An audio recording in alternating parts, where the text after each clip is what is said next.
In the ambivalent world of Hollywood's golden age, few stars arrived as swiftly and as brightly as Lauren Bacall. With her sultry gaze and unmistakable allure, Betty captivated audiences and critics alike with her breakout role in 1944's Power Hawks To Have and Have Not. Thanks.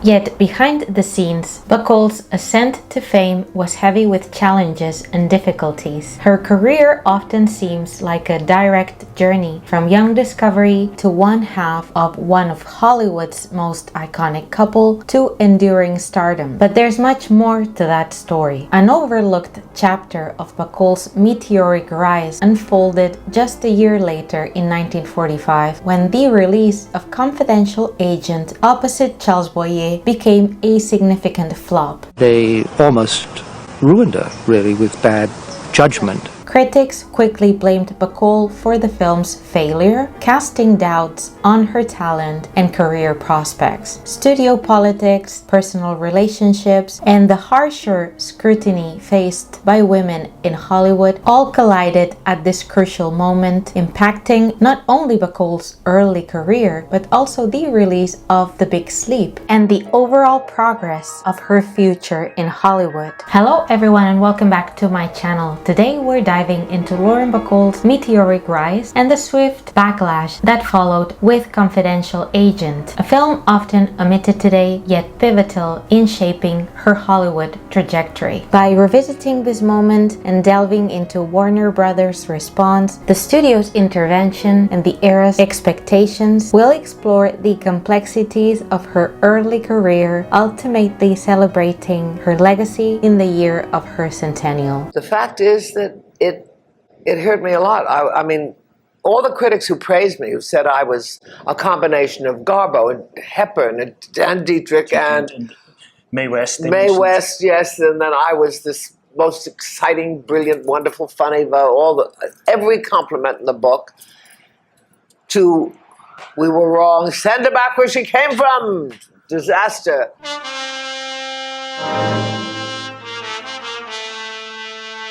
To fully grasp the impact of Confidential Agent's failure, it's essential to understand just how monumental Bacall's arrival in Hollywood was. Discovered by Howard Hawks' wife Slim on the cover of Harper's Bazaar, Betty's path to stardom began with her memorable performance in To Have and Have Not and her electrifying chemistry with her soon-to-be husband, Humphrey Bogart. Sure you won't change your mind about this?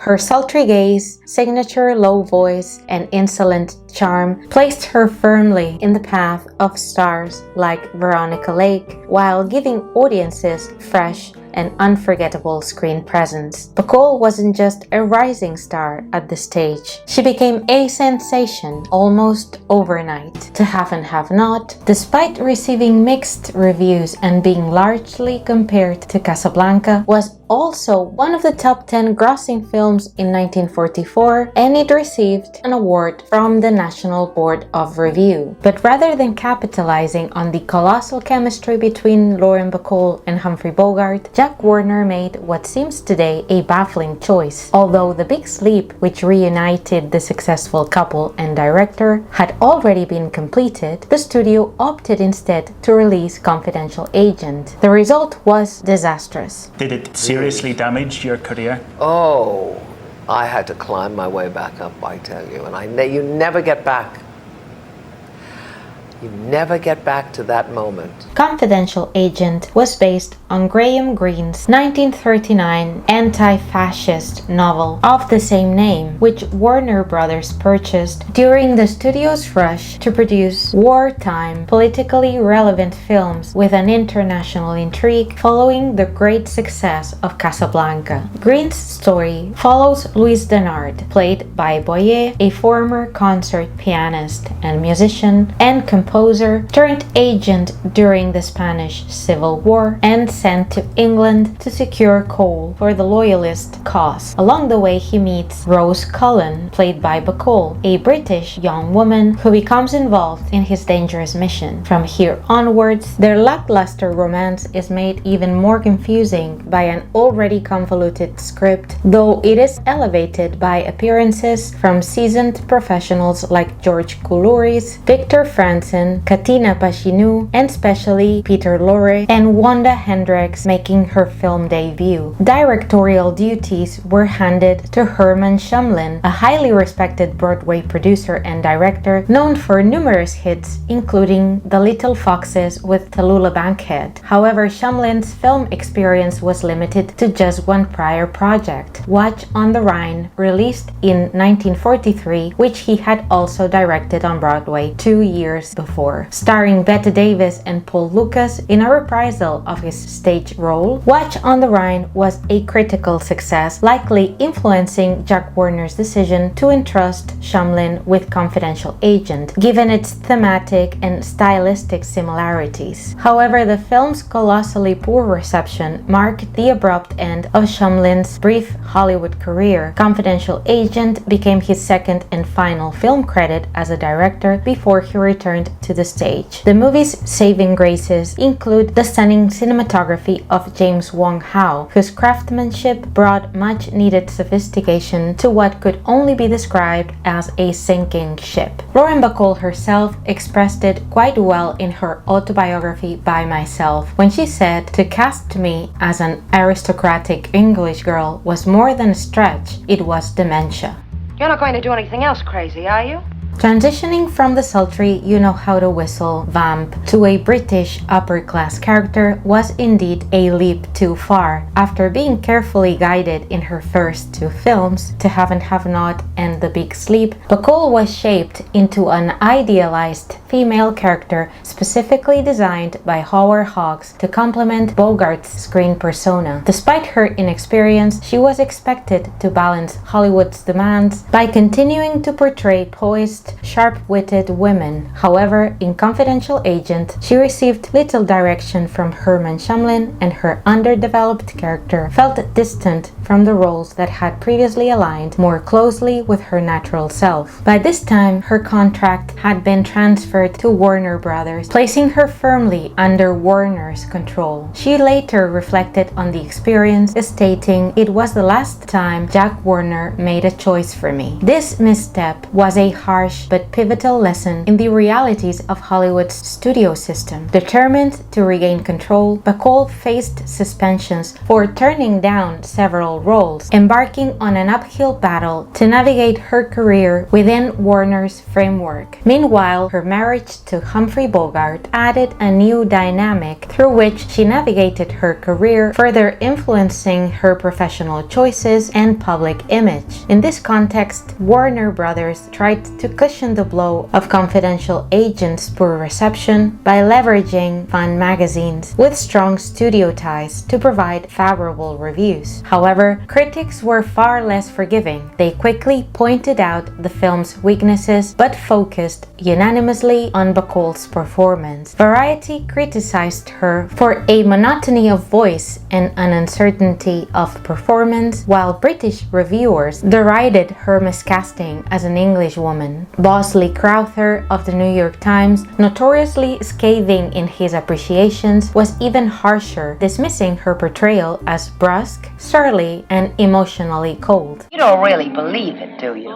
A biting, unfair dismissal that underscored the intense scrutiny that Bacall faced at the time and the counter-reaction from the superlative media attention surrounding To Have and Have Not. Eventually, the critical reassessment of Confidential Agent has been more forgiving, considering the film not to be so bad after all. Yet at the time, two things became absolutely clear from this point forward. Halby Wallace's departure as Warner Brothers head producer in 1944 had a noticeable impact on the studio's production quality, and Lauren Bacall, their rising star and potential asset, required immediate damage control. Fortunately, the solution was already at hand.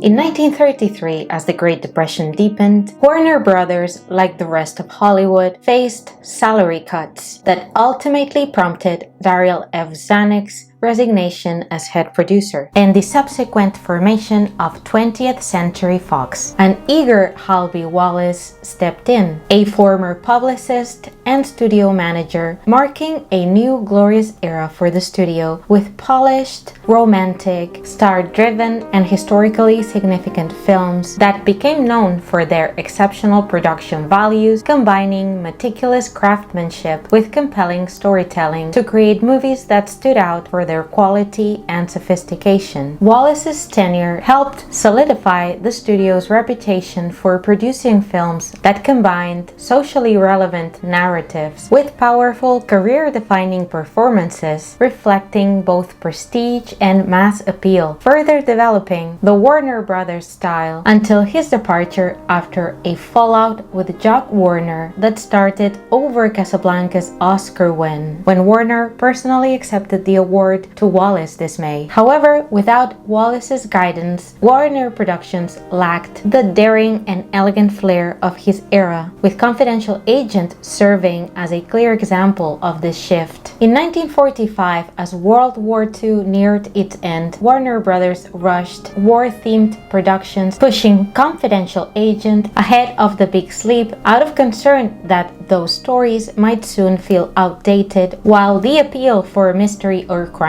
movie would endure much longer. I doubt if even that would help. What most people don't realize is that The Big Sleep was completed much earlier than they might think. Filming began on October 10, 1944 and concluded on January 12, 1945. Meanwhile, Confidential Agent was filmed later between June and mid-September of that same year. After a couple of months of editing and scoring, The Big Sleep was ready for a release by March 1945, but its debut was held back. That bad? The same urgency to release war dramas that had worked against Bacall in Confidential Agent ultimately turned in her favor with this delay of The Big Sleep's release. In this instance, it was her agent, Charles Feldman, who saw an opportunity to aid Bacall's emerging career. Previously a successful attorney and later a producer, Feldman became known as Hollywood's first super agent, representing the industry's powerhouses.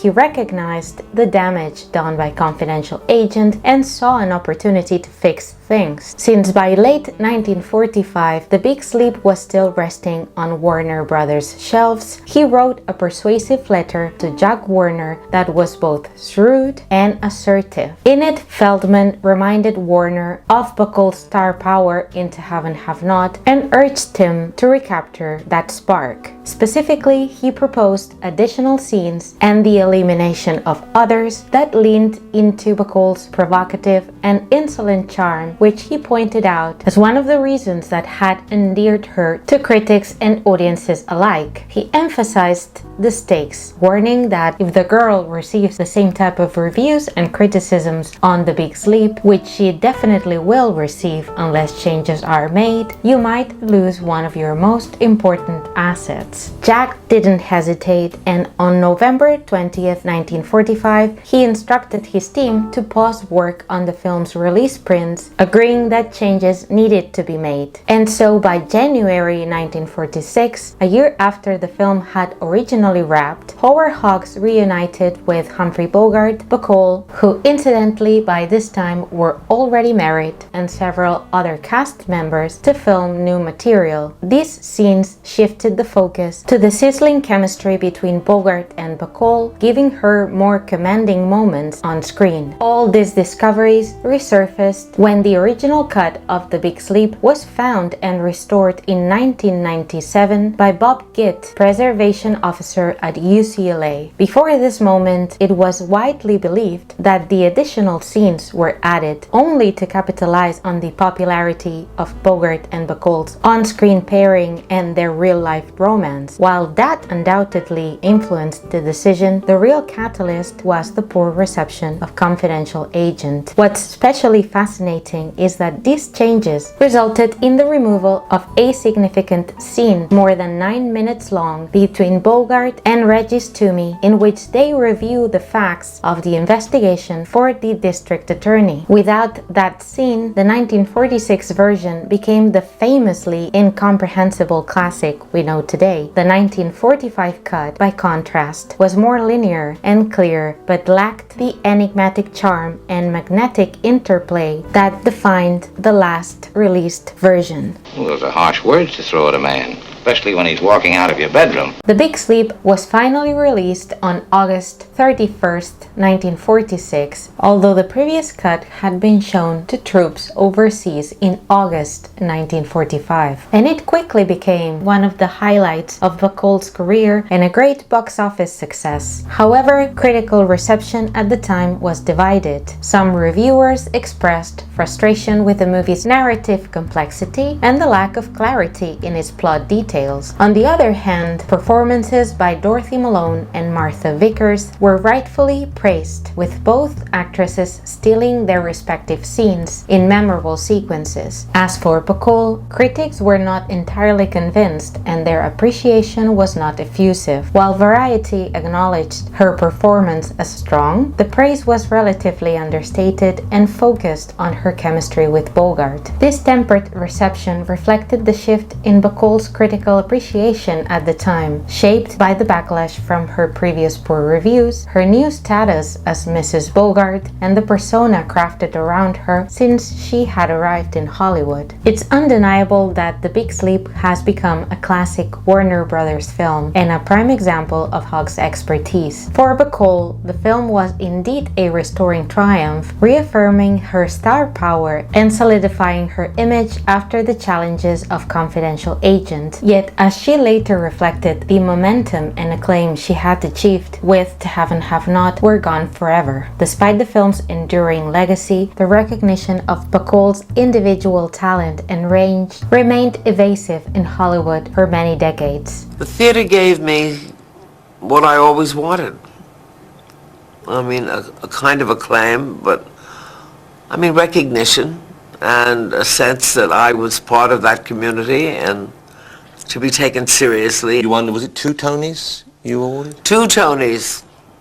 I'm very proud of those. Eventually, it would be on Broadway on the stage, the medium that had first brought her into acting, where Betty finally got both success and critical acclaim, winning 2 Tony Awards for Applause and Woman of the Year. Ironically, 2 adaptations of classic Hollywood films like All About Eve, starring her admired Bette Davis, and the iconic first on-screen pairing of her friends Katharine Hepburn and Spencer Tracy. But some of her most daring work came in her later years, when she ventured into edgier projects, working with directors like Lars von Trier and Jonathan Glazer. These opportunities came late in her career, yet they showcased the richness of her evolving talent with the passing years, a quality that deserves far more recognition, especially for women in film and in many other industries. If I have learned anything from making this video, beyond uncovering a chapter of her life and career that was totally obscure to me, it's that Lauren Bacall's journey was one of remarkable resilience and adaptability. She wasn't just an old Hollywood icon, she was also a woman of elegance, ambition, strength, and self-reliance with a keen insight into her place in the world. I highly encourage you to seek out some of the films mentioned in this video, especially the 1945 cut of The Big Sleep, as well as her interviews, many of which are available online and linked below, and they are an absolute delight to watch as she shares pearls of wisdom with her unmistakable charm and razor-sharp wit. Thank you for joining me today in celebrating Lauren Bacall, acknowledging her struggles, and gaining a deeper admiration for her own remarkable journey. When you spend a lot of your life in the shadow of somebody else,